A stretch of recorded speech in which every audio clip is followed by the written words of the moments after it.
बेलपत्र का स्थान भगवान शिव को जो चीजें प्रिय होती हैं उसमें सर्वप्रथम होता है। भगवान शिव की पूजा में बेलपत्र चढ़ाना सबसे जरूरी कहा जाता है, लेकिन बेलपत्र को चढ़ाने में कुछ बातों का ध्यान भी रखना होता है। क्या कभी आपने सोचा कि भगवान शिव को बेलपत्र जो एक पत्ता जैसा लगता है वो इतना सर्वप्रथम सर्वप्रिय क्यों है? तो आज हम इन्हीं सावधानियों और बेलपत्र से जुड़े कुछ जरूरी बातें आपको इस खबर में बताने वाले हैं।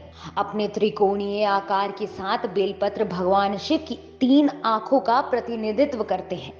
इसके अलावा ये भगवान के अस्त्र त्रिशूल का भी प्रतिनिधित्व करता है। बेलपत्र ठंडक प्रदान करता है। भगवान शिव के पूरे संसार को बचाने के लिए विष का पान कर लिया था और इसे अपने कंठ में ही धारण कर रखा था।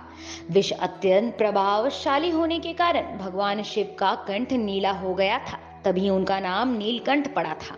अति विषैले प्रभाव के कारण भगवान शिव का शरीर तपने लगा और अत्यधिक गर्म हो गया। इसी कारण आसपास का वातावरण भी जलने लगा था।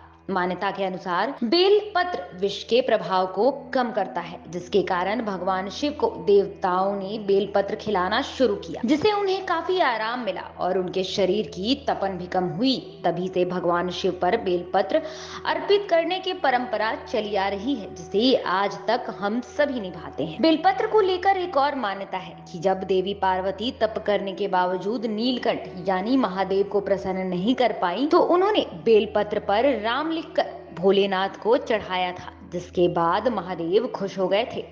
इसीलिए बिना बेलपत्र चढ़ाए भगवान शिव की पूजा को पूर्ण नहीं माना जाता है। अब हम आपको बताते हैं बेलपत्र चढ़ाने के नियम के बारे में। भगवान शिव को हमेशा उल्टा बेलपत्र यानी चिकनी सतह की तरफ का भाग स्पर्श कराते हुए ही बेलपत्र आपको चढ़ाना चाहिए। बेलपत्र को हमेशा अनामिका अंगूठे और मध्यम उंगली की मदद से चढ़ाएं और मध्य वाली पत्ती को पकड़कर शिव जी को अर्पित करें।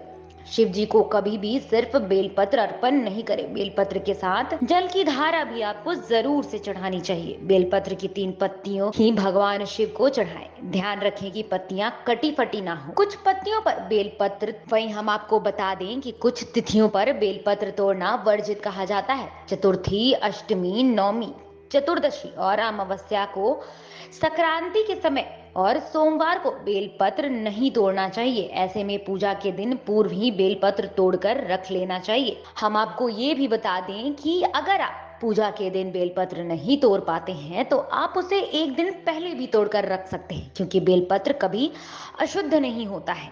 पहले से चढ़ाया हुआ बेलपत्र भी फिर से धोकर आप भगवान शिव पर चढ़ा सकते हैं। फिलहाल इस खबर में इतना ही। आगे की तमाम खबरों के लिए देखते रहें लोक आवाज 24।